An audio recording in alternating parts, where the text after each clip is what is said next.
just point out, raise your hand. You mentioned that there's been a lot of debates in the past on this sort of legislation. Could you tell me a little bit about why you expect to succeed this time around? What's different specifically, and do you think the mood has changed in California about this issue to back it more? Well, on the plus side of it, we learned, I hope, in drafting this from every other defeat that we faced. And we've made this about professionals deciding how the money should be spent. And by professionals, I mean researchers, the people you see here, and survivors like Laura. And we have made it without any political influence. A lot of times these things give the legislature so many people that they get to a point, and it becomes like Noah's Ark.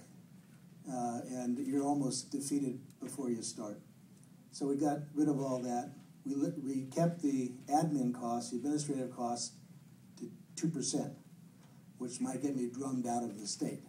But 2%, which is just, it's never been that low. Even that's cheaper than Jerry Brown would have it, and that's pretty damn cheap. On the other side is, Big Tobacco has a lot of reasons to defeat this one.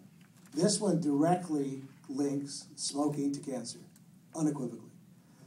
And so they've got that going for their motivation in addition to the profit incentives that David talked about.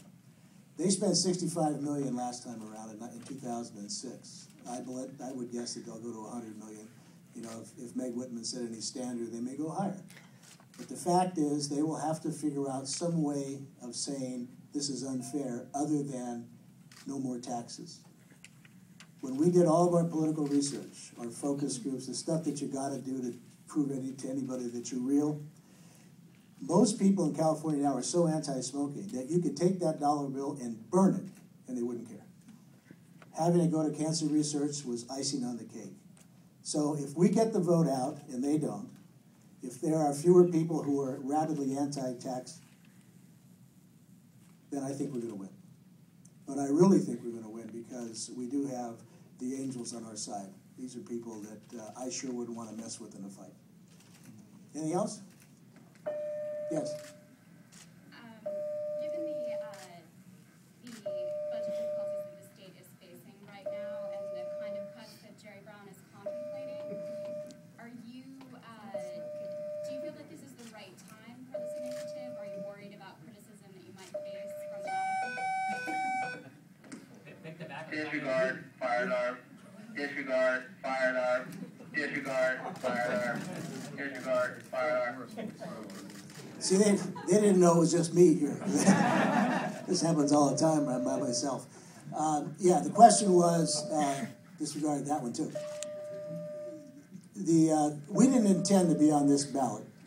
When you qualify an initiative, you appear on the next regularly scheduled statewide ballot.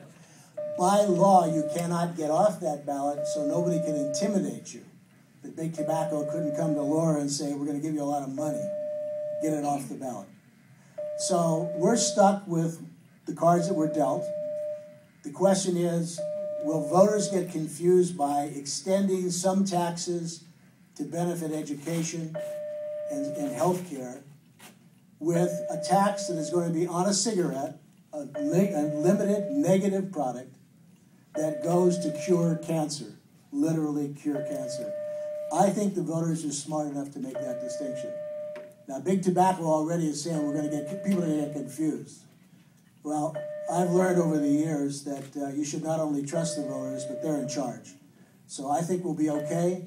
I think both Jerry Brown and Don Perata and everybody standing here would have preferred to be on next year's ballot, but we're going to do what we need to do, and we're going to be successful, and I hope he is as well, because everything writing on this state is going to happen in June. We might have to have you repeat yourself because our